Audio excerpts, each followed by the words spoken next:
Hello, I'm Unbound Sage, and today I like to talk about why I love Godforge, right?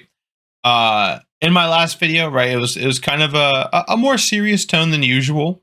Uh, but I want to kind of take the time and step back and really talk about why I care so much, right? Why do I do all these calcs? Why do I do this stuff? It's because I love the game, man. I love the game. By the way, if you saw that video too, there's been a correction. One of the sheets was wrong from Raid. It doesn't change any of the conclusions, but there's a pinned comment on that. If you watched it early and wanted to see that, and you were going to use those numbers somewhere, make sure you check out the pinned comment. But getting away from that stuff now, I want to talk about why I love Godforge. Right, the features I'm looking forward to, the things of that nature. So let's get started. I think number one for me is boss design, right? I think that Simon and the Faithless team have really talked about, they really talked up their bosses. They want to they don't want their bosses to be flat. They want their bosses to be dynamic and solvable on many fronts, right? And so I think the Daimyo is a great example because when you first read this kit, it seems terrifying. It seems like this Daimyo is going to get the barrier on, and he's going to, he's going to just keep smacking you, keep healing. It's going to be impossible to kill. But when you look at it more and more, you start to see like holes in the armor, right? He scales on defense on everything, right?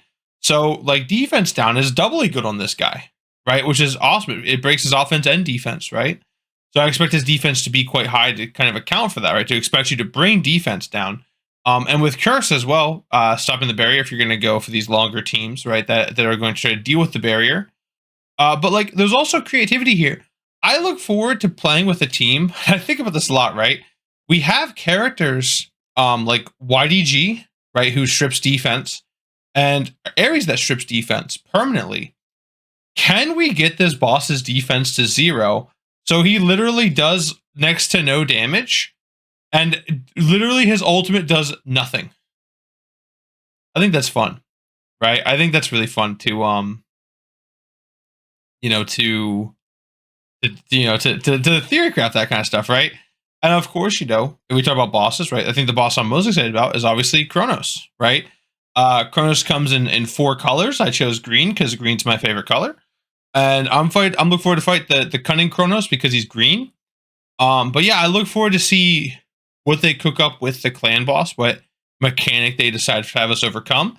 I'm really excited for that, man, and I can't wait to kind of like push through and theory craft these clan boss teams, right? If the rewards are here as we expect them to be, like following the raid formula, yeah, man, I'm excited. I cannot wait for the day they reveal Kronos' kit, if they even do it all before launch. Like honestly, they might just be keeping this for a day one surprise, and I cannot wait. I think the next thing I'm excited for is books into pages. We can farm tomes in this game, right? So, Matt's asking, well, how can you do that? I believe these pages come from rifts, right? I think Simon told us that, right? He kind of leaked that earlier. We don't know how rifts work, right? But these are farmable to some extent. And so I like making choices in mobile game, I said MOBA, in gacha games, right? I like making choices. So this choice here, obviously, is kind of straightforward. Obviously, I'm probably not going to level up uncommons very often, but going from this to this is a choice, and then going from here to here is a choice. It is 15 rare skill tomes to get to a legendary skill tome. Am I going to fully book a rare, or am I gonna start to chip away at the book cost of legendaries? Interesting, right? I love player choice. I love player agency, and I think this system really does it. Like, when do you graduate from rares into epics? When do you graduate from epics into legendaries? I think this curve is going to be a big, decision point of when you do that. If this is our main source of books, right, and you don't get them from Clan Boss, you don't get them from events, or they're very rare from events, like this is the primary way you get them, cool decisions get to be made, man.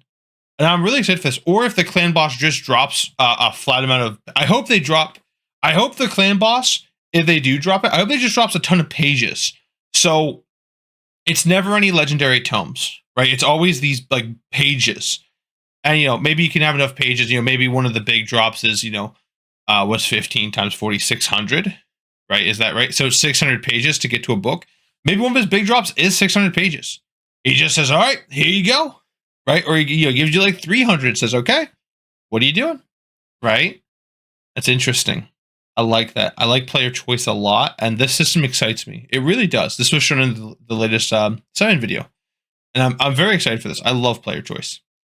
And speaking of player choice, there is no 3%. Thank God. Right? This was announced by Susie a couple weeks ago, right? But there is no 3% rule. So if you do have 100% in your kit and you do have proper accuracy, you know, it will, I don't know if it'll be 100% or if it'll still roll a dice and the number is exponentially low. I don't know how they do accuracy, right? I don't know if it like approaches a limit, like if there's an asymptote and it says, okay, you get closer and closer, or if it just says, okay, if you have 30% more accuracy than they do resistance, you always hit, right? I don't know the formula. So because of that, but like, it's nice that there's no flat 3% roll. This was so stupid in Raid. This is so stupid. And if I might actually beat your res, like, suck it up. Like, you're getting debuffed, idiot. You know? And it's player agency, right? I chose this. I decided to make my character weaker to build accuracy. I should be rewarded for that. And I am. Next thing, obviously, people are excited about this, Init tuning. So if you are a hardcore Godforge fan, you know exactly what I'm talking about. If you are not, I will attempt to explain Init tuning the best way I can. So right here, this is initiative. Now initiative decides how quickly your ultimate bar fills up. This has been confirmed by Sham to fill up in a predictable manner. Which means if you can, if I told Sham my initiative, he could tell me my exact divinity per turn, right? Obviously, as a community, we haven't spent a lot of time with the game. They could change the formula as well. It's one of the big gripes I had was the initiative system didn't feel good. But I think it's just a number tweak. I don't think that's actually like a system overhaul, and I don't think they overhauled it either, right? I'm very excited to play with this system, and you know, like in Clan Boss, we talked about speed tuning. There will be initiative tuning, right? We are close to cracking the formula in initiative. We had a rudimentary calculator released. I had one released to the public, right? And it was close enough to get general vibes of divinity. You know, I've studied my numbers since then. I always kept a ton of spreadsheets from the alpha with different experiments I did during Wave 2 and Wave 3. And I think we're closer to the divinity formula. I think this divinity formula will be cracked, I hope, within the first month of the game. We have to test edge cases, of course. But initiative tuning, we will be able to make sure your character ults the exact turn we want them to, you know, kind of keep these clan boss teams going if they rely on ultimates. And it's something I'm very excited to do, right? Like, well, I haven't done any theory crafting on any of it yet, Eric. It's so far away and it's so abstract. We don't know if the formula is right yet or not. I don't think it is yet. But we're so close to gathering more data and figuring it out. Man, I cannot wait to initiative tune, man. And then, the fifth thing here is the story/tales. If you guys don't know, the narrative director of the game is Aaron. Aaron is phenomenal. I've had multiple opportunities to talk to him, and he is a wonderful individual. And, you know, he is working on this game. Every time he drops new lore, it's like, oh, yes, naturally, this is how it would be because it's good. It's good. And the first tale has been confirmed to be Raw, right? Raw is the first tale. So there's the sagas, right? The sagas are like the story of the Scion, as the main story of the game, is the story of us.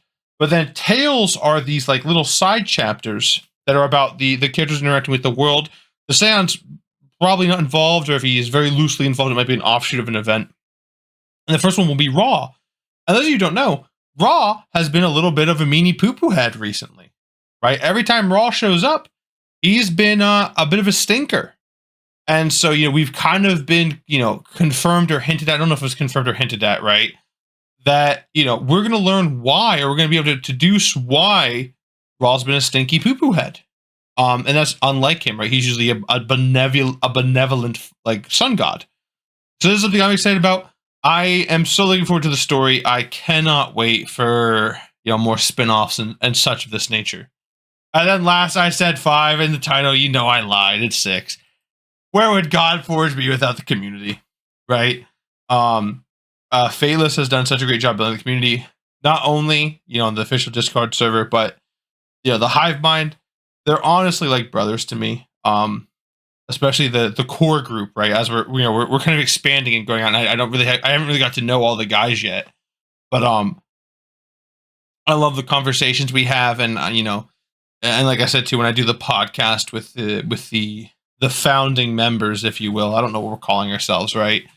It is phenomenal. It is a barrel of laughs, man. Like, you have some pretty strong personalities, and I don't know how many times we have to when we're debating something in Discord. I mean, just picture this. It's me, Lyco, Fusion, Pio, Rob, 9, Janez. We are all very passionate about this game, and we all have slightly different views, and we say our views very strongly. It is very, very fun. I absolutely love it. I love the chaotic energy, right? I love the ideas bouncing off each other. But in the official Discord as well, I love helping people. But not only that too, I love the ideas you guys bring to the table. You often think of stuff I don't think about. It really warms my heart when you guys talk about how good my videos are.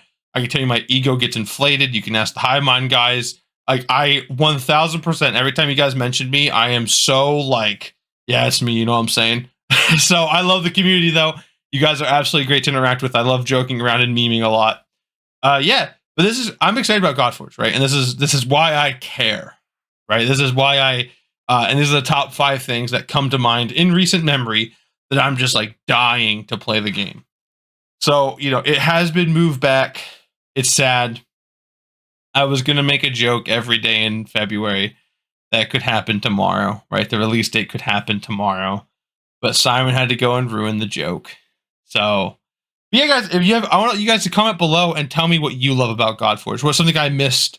Tell a story, right? I love to hear your stories about Godforge, how you heard about it, crazy combos you did in the alpha, theory crafting, such like that. But otherwise, I will see you guys later.